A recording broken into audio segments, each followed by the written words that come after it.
The grand ballroom was alive with a dazzling frenzy, a whirl of swirling silk skirts that whispered like silk-streaked waters, the melodies of tinkling laughter weaving through crystal glasses raised in endless toasts.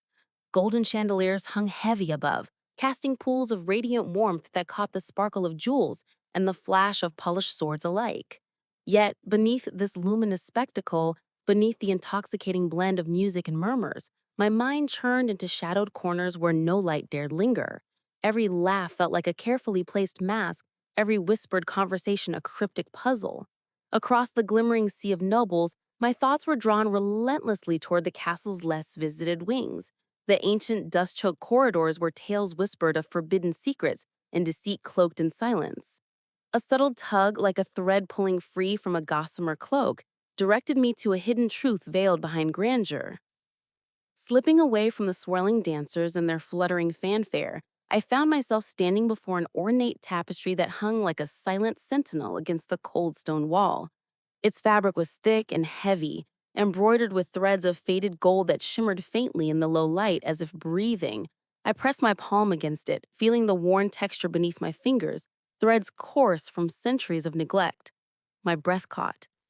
Behind this veil was said to lie the forbidden, a secret passage whispered about in veiled rumors, a labyrinthine artery pulsing with conspiracies long buried beneath layers of dust and enchantment. The throne's shadows run deeper than anyone dares admit, I murmured softly, my gaze tracing patterns in the tapestry's faded threads. Blue rooms, faint and ghostly, shimmered within the fabric as though alive, mystic symbols folded like wings folded beneath the weight of years. My fingers drifted toward the cold stone just beside the tapestry, searching along the moss-lined cracks for a hidden mechanism. A shiver of magic tingled faintly under my touch, like the faintest electric hum threading through my skin. An intricate lock crafted not from mere iron or wood, but from arcane will entwined with subtle emotion. Rune lock detected requires emotional intent, trust, fear, or resolve. I closed my eyes, drawing in a slow, steadying breath. My heart punched a quick rhythm against my ribs, wild and urgent like a hunted bird. Beneath the heavily embroidered bodice of my gown, an amulet warmed softly, its gentle glow pulsing in harmony with my pulse. It was no mere trinket. Its magic recognized sincerity, an unerring beacon guiding me like a steadfast lighthouse cutting through a furious storm. A whisper curled from the depths beyond the tapestry, a voice barely more than a breath, the hunted echo of shadows. Not all threats wear crowns. Some hide behind smiles.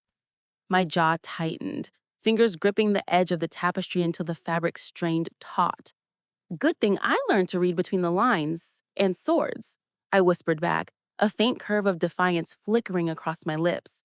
The faint smirk felt like armor, a shield of resolve in the face of unseen enemies.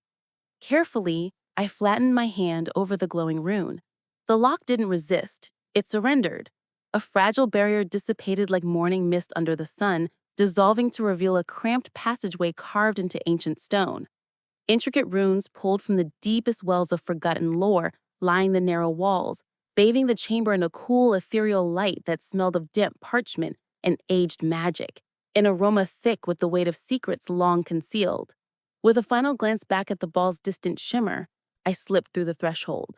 The corridor lay before me, a narrow vein running like a lifeline beneath the castle's heart, its stone walls pulse-lit by faint blue glyphs.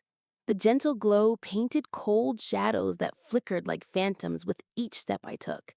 My footsteps echoed soft and deliberate, the only sound in this still, sacred place aside from the whispered breath of ancient magic. Every inhale stretched out, amplified in the hushed space, a haunting symphony of my own presence weaving through hollow silence. The magic here was alive, reactive, attuned not only to the mortal weight of my body, but the tempest of emotions I carried, the nervous tremor of fear, the sharpened blade of resolve, and the fragile spark of trust. My fingers traced the cold grooves of the carvings on the wall, delicate lines etched so long ago that some had started to erode, yet still shimmered faintly beneath my touch. Rune of secrecy, emotional intent, resolve detected, magical wards neutralized. The corridor constricted, funneling me into a small chamber where arcane symbols crawled like ivy across every surface, glowing with soft, pulsing life. In the center stood a solitary pedestal, draped beneath a thick layer of dust that disturbed these hollowed grounds like a forgotten tomb.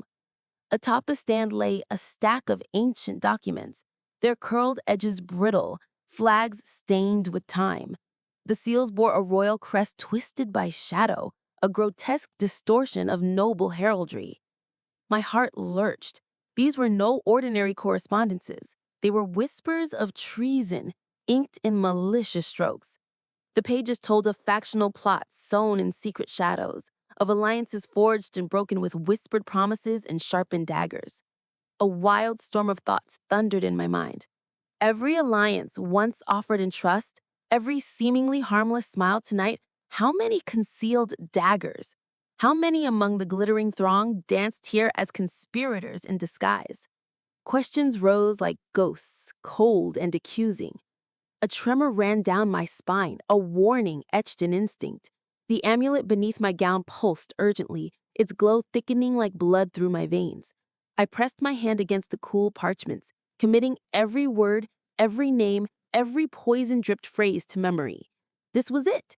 This was the key. Fragments of a hidden truth, powerful enough to shatter thrones or crown me traitor. The air grew heavy with unspoken menace, but I swallowed the cold dread coiling inside me. Not all threats wear crowns.